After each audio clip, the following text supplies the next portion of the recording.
5 season, yeah. How competitive has the league been? Okay, the last 3-4 seasons, I say you new champions near the Omoya Den, and no much me room. Ababeje league nibi. Asante Kotoko ne had to folk. First, na league new Omodia. Last season, it was Samatex. This season, Omu back bit me room. And now, last 2 seasons, na ye wire. Season way, sign a league in the city. Now, Vision FC head coach Nana Kwaku Ajama, say. League no say and said that ain't competitive. Na teams na omo no tactics and your audit said Nana Think and you're competitive enough. Tactically, you get a lot of clubs just playing the route one type of football. You to make a tactical plan be our teams not adding very difficult to pick a club and study the club. Say European club, Chelsea with for Barca, it's a Barca style. How to map up strategy. Any idea? In Ghana Premier League, most of the clubs they don't have that. Yes, Nana HMO was see young clubs no more strategy be no more vary tactics and no one say or more shall say no more, but no one on the bonus. We young here. Who said the music bonus said it elsewhere. More game style. No, sir, and a head coach, Vision FC, Nana Kwakwajima attitude. Nana no bri. Yaboa and so a see you at the Mark Lions. Nana say, league no, I said challenges. Class ni fisi, a dorsal and competition ni attraction no, a form. Yes, we are playing the season virtually on an empty tank.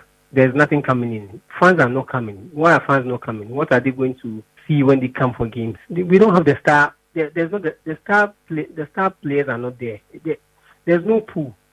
Who are you attracting? Who is the star player to get somebody to move all the way from his own because or ball game? We don't have it at the moment. I know maybe over time maybe we might get there, but there are lots of things contributing and working against the development of the game. There's issue about officiating. We have issues about marketing. There are issues about disciplinary issues from fans, from clubs. There are lots of things. And now, what has changed? Yes, you're talking about who increased the police presence. But what has changed? Has officiating improved, or they've been emboldened to just put in lazy attitudes? We don't know. But the records suggest something else. We are being every now and then we are being held before the decision committee for failing to do a pre-match conference. It's not even grounded in the law. But then there are lots of things happening, and we all need to sit and go through it once more and try and find it. We might not have a perfect thing, but let's do something, work and implement things properly. There are lots of things going against the brand, and I wouldn't say that it's just the regulator that has failed. Clubs have failed. Other stakeholders have also failed. We are all part and parcel of it. But we all have to be honest, come to the table with clean hands and be prepared to work. If not that, then I don't know. I first say, I think here, then we all come, we are doing this. Then we assure the public that, we've turned for the better.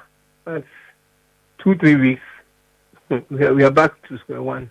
We see you at the Accra Lions. Nana Obriya boss, ya fairly obisa wa say officiating and improve competition nankasa across yenio na enra nations eko share 4-1 against Lagos Cities a game se e bia e ba so Sunday na ye nyina ye bona nka Lagos Cities nya avem kaka e the challenging nations na after the game na Kasim Mengo on na ye head coach Emma Nations so see omugu so league no betimi age nemum omo ko no game by game.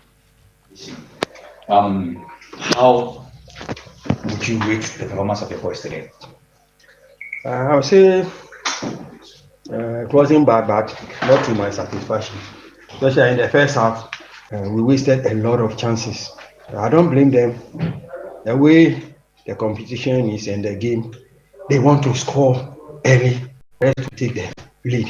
That's why we continue wasting the chances. But it's football. Once they score, whatever happens, yes, we go and work on the mistakes they did. We take it much after the other because it's 3 games to go. Each of the 4 top teams have 3 matches to play. So we don't need to add up all the three teams and no. Every match and the strategy you approach. So we are playing Samatex at home, different approach to it. And so we are not looking at them. We are concentrating on our own. About 7-8 matches to go. And we sat down, I sacked them up. I told them where we've reached, we can go for the league title. But we need up our game and concentrate, focus. Everybody should come to the party that your aim is going for the title. Everybody. So we talk a lot and they say, okay, coach, we can do it. And that has pushed them to this time. Yes, and the way Kasim Mengo or no and head coach my nations are and Omokochi Legon cities a bomb for one. She say Legon cities are relegated. Now, Pepe, let me bisa this question. Your league no this season, your competition that was rosa near my and then let me bisa champion those winning the league. Last season it was Samatex. This season, you want say nations or ghost as do Asante Kotoko can be. As a clubs in co-affairs, no sir, say diplomacy we say BB and Asante Kotoko ne ha chefung na enjoy. Say why then other clubs na yen writer. As or mutimi every be. So uchi Kasim Mengo was say they can win the league. Now you say Kotoko ne has ambambio. Then they see. Bibiansi si babia Krobia because we are the top teams who are expected to win. Then the smaller teams but you do over the last 10 years still Kotoko and it has large league. It is not a situation where we are saying that it be a period of a decade. Kotoko new league has a new league and Kofobi na edge derby. Almost will be anywhere consistent there. Or no dominate. Okay. It's the last 3 winners now Bomudino. Over far last winner is Samatex. This is in there nowhere near baby or Kwaji League. Samatex baby or Kwaji League baby 48 points. The previous winner before Samatex. Now Medema. They are not the one going to win the league. Medema 7th with 47 points. They are not the one going to win the league. Okochia no akusi Asante Kotoko so Okochia akusi has so any situation where Kotoko ne has no be 10 years no munyi league in there be omo jere so no bibiansi here normal normal but then na esi anti because first ni ehun sa changes ni bi first ni ehun na first ni de kwa ehun na ehun chen we a brand investment bar oboasi go face omo ji league no twice 3 times okay a brand investment bar oboasi go face no mo Kotoko ne has players teams where by obi anu a player Kotoko Kotoko sisi team bi ani Ghana obi ma Kotoko players sisi this is the Kotoko mpe no ajano no okobo but so go face va no go face in fact omo building national team this time no almost all under 23 players no mbo oboasi go face almost all Black Stars players and you can count August na himfo CK Akuno Samia J Kofi Usu Kofi Dabla Joe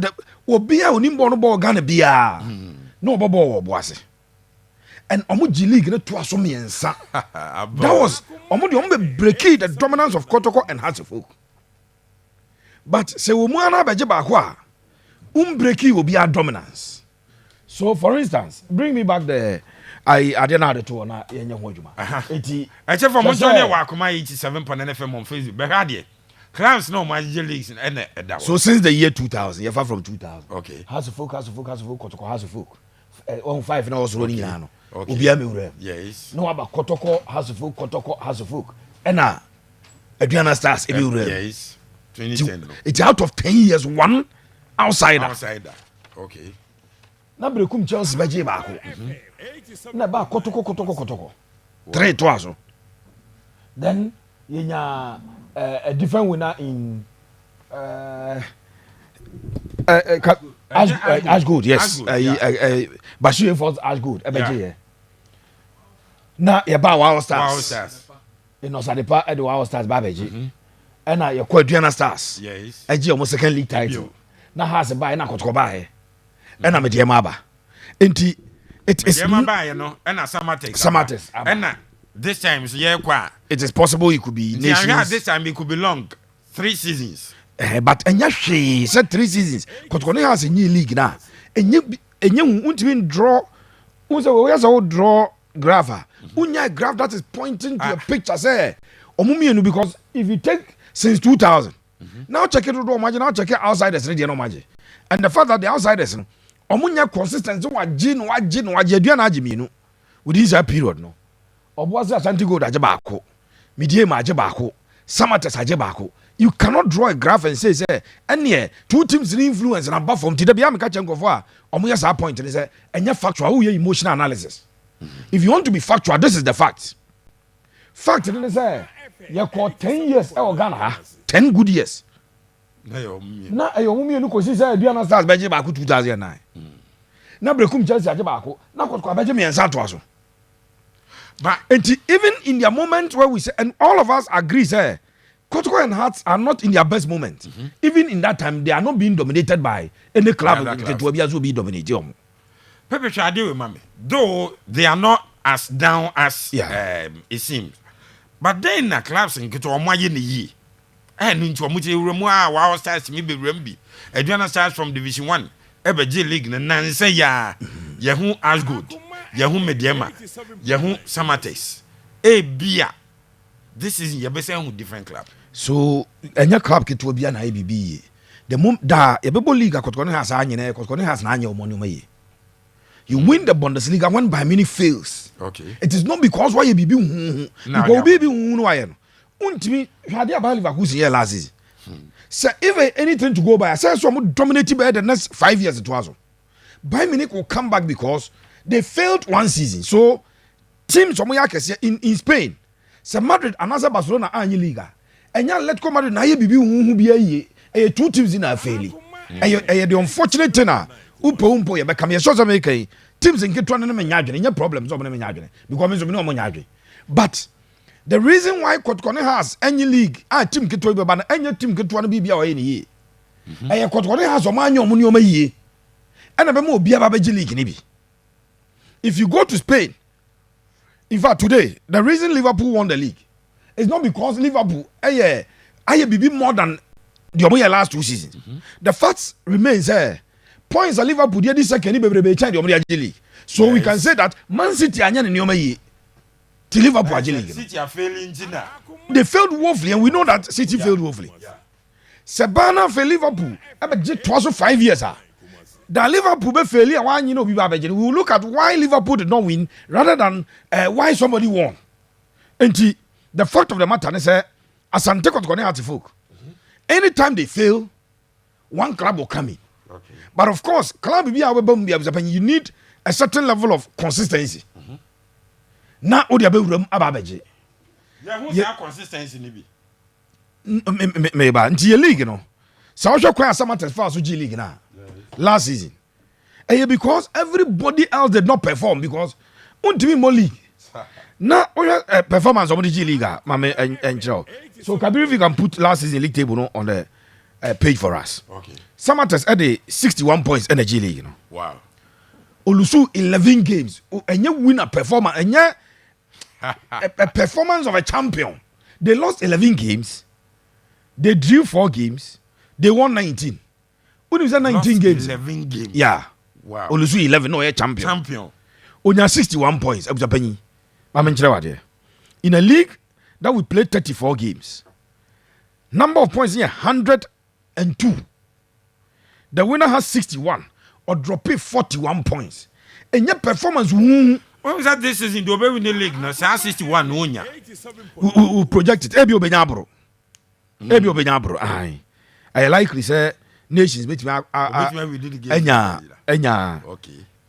60 above 61. What the Yababe one analysis. Okay. And Samatex won the league with 61 points of Japan.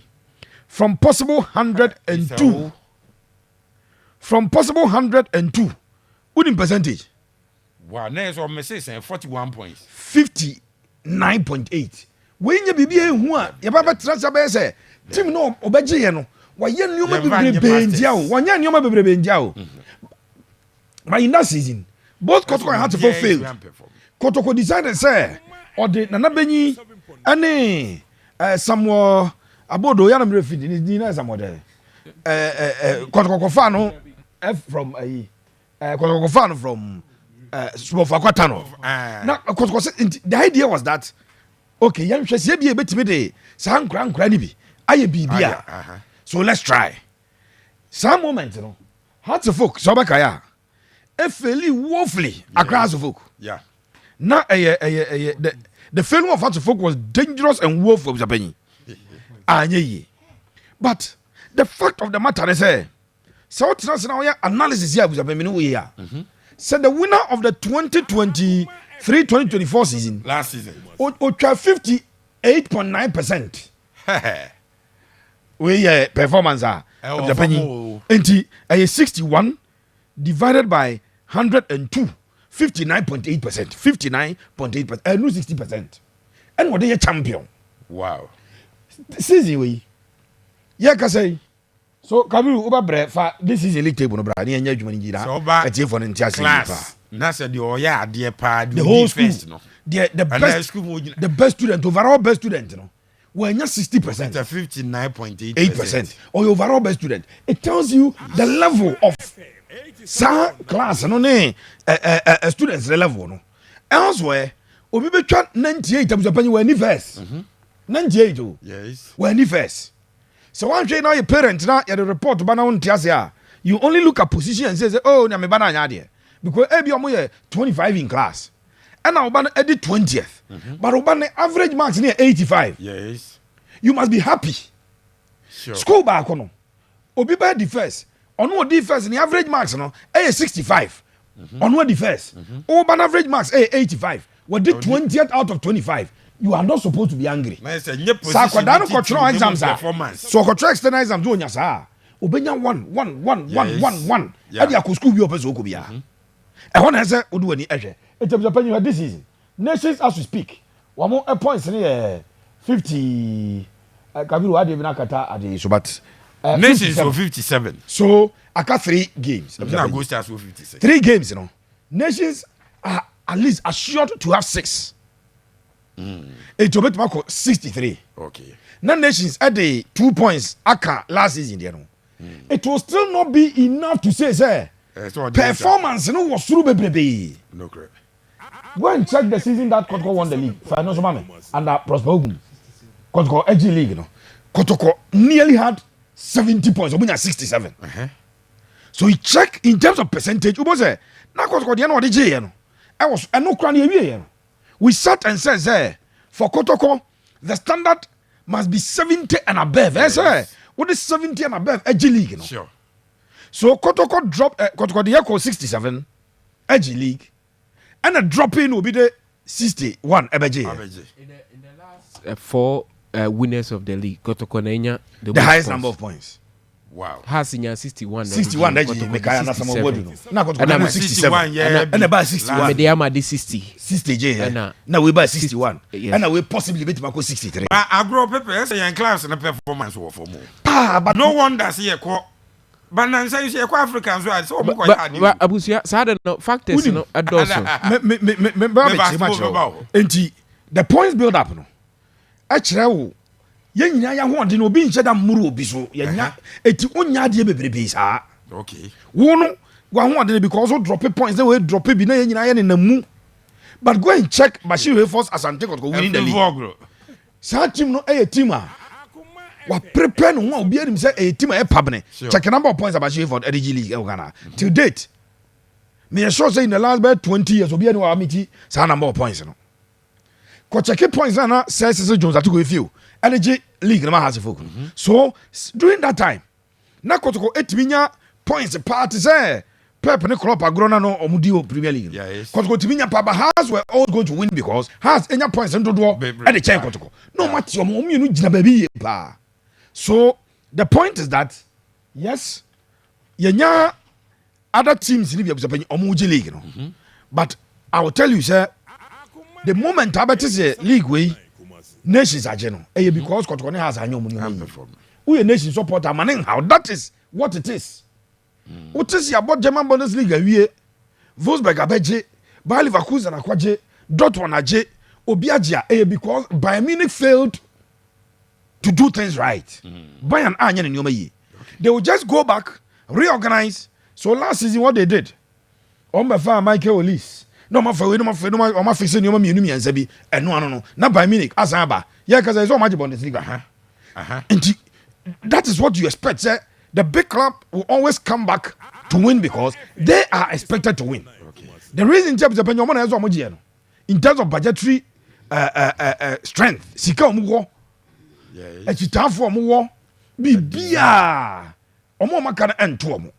Enti, when Kotoko and Hearts are not doing things right, and the opportunity, teams are a young ketuano. Etimi ebaji league ni bisanya sa na tie de abujabanyi da bia no yabebo in terms of the competitiveness of the league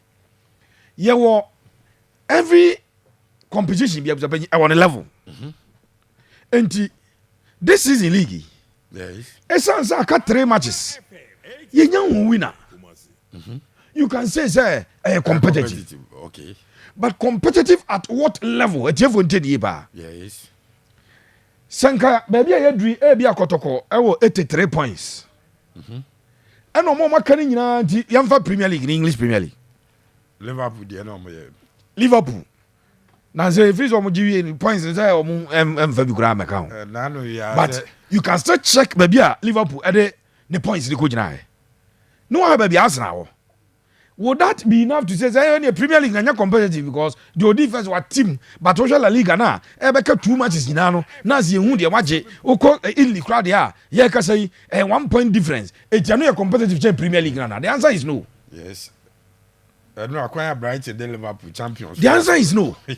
Enti ye level of competition no abujapanyi teams na ho de ne bemben. Okay. Na competition from the level is down from and which make me percentage na bia 2 teams ebaji league 3 teams 4 teams omunyina na accumulate over 75% of points available. Yes. Then you say competitive but at the highest level. Okay. Yes, the league is competitive because 1 point na separate the leader and the second. Yes. Then between the leader 57 and the other even third near 54 which is 3. Yes. The other fourth which is 3. And you look at the table and say hey any omo league ne mo pa ampa your strength in team but next year see you nyina mo de mo form tina no. And the example I gave you that in a certain school okwa enkodani exams are obitimi twa 90 omo 25 the otwa 90 no on the last in the class. Eti yes subject position ubo say 90 show but 25th position. Wow. You go to another school the only first no onya 65 or your first e school with the same subject. Then somebody ba ku bia bem don fen say oh apo say baby mo ai Seraph cray your home workshop into oh apo no ai ade a me ban pepper ya pepper you up ene utimi dakwa no waka up asem ni ma de kuro say o hwe sa subject no na wa ko school ba ko na in that class akwada ni twa 90 on the 25th in the class. Wow. 25th in the class with 90. You go to another school up the OD first no 65 points 65 marks or 65% on the any first. Na fe dio osanto so mienu ho no enso de ne 63 64 sa school ba ko na no. There is competition in the school as far as enkodan level near concern. Okay. But one jay na ko yi akoda no 65 onya 65 no. Every in school at ne ba school no be de 90 edi 25 na oba akra mun promote ntu next year say promotion exams one here ya be na kare name ho. Enti the level of competition relative and comparative. Okay. But in terms of CSB be a competitive there. Samene rough echo 100 meters ah. Na be panyi. Yam fan say 100 for no mo ya de pa na 10 point on. Ye nya de nti. Me ma 15 point. My 15 point e bia 10. Na rough 15.11. next year 15.1112 now why 15 point same more pa yes but name o fire de ko wie na and try say you 100 meters you can home because ade no competition omo de 10 na wie omo de 9 go for the room 9 but yen nyina ya fususu yen nyina ya jai exercise ye yen nyina ntu America and ampa ye say akoma fam internal games na ye and ya 100 meters and 100 meters wo hwade ya 15.01 15.02 15.022 15. And abuja panya defense and trasa coach na ba bi ko ka say see ya 100 meters abuja panya yo ya de because and now akoma for no one the defense what defense because akoma for level no fantastic we in free one no come before for ya 2 America 0 za e bi kro mo man dress kura wo mo man shatter de kura me bi yo yi Pajo Rav Nagro yes ye games sorry games ni akwaje Pajo yo na boys bi address kama omo de yi omo spice nyina ba chese no owura bi so be jina no o she coat ni shoe o se ya me ya de pa ni azie ma no go America bi o di coat o and wa she shoe black shoes o ya me ya de pa se crash ade me promise say say everyone will yi the time o yi time for the to America enti no question mo say in terms of the competitiveness of the league, we can say a competitive. And then the only thing we are because I got 3 matches. I'm here league. The first and the fourth position, 3 points, and a separate job. A competitive, but competitiveness at what level? Our level is what we've discussed. That the only league is here. I'm only 60%. Better than what I say. A high level of competition also. There is competition, but at the lowest level of Japan. Pepe, medasipi, fantastic. Sir, my memory also. Me misa say me bisa competition. Some at the same and social league no be